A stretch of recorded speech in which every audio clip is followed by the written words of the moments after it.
Услышав нас и днем, и ночью, вы отложите все дела.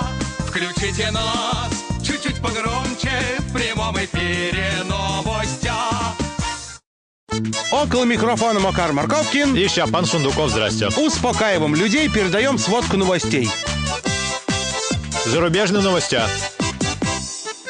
Президент США Барак Обама выступил перед Конгрессом и изложил свое мнение о роли страны в современной политической и экономической мировой системе. Я надеюсь, он с речью выступил поздно вечером? В смысле? Ну, сказки обычно перед сном читают.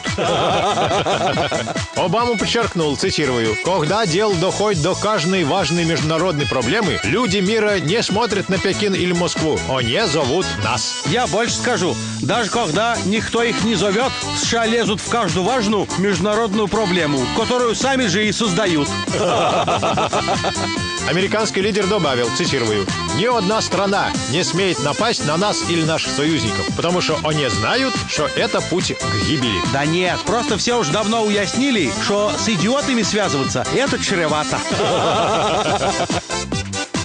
Российские новости.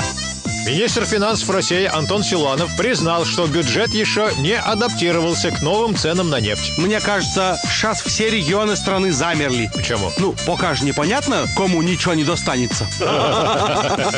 При этом глава Минфина не исключил, что внешняя конъюнктура может стать еще хуже для российской казны. Вот, уже хорошо. Че хорошего-то? Ну, в этот раз хоть предупредили.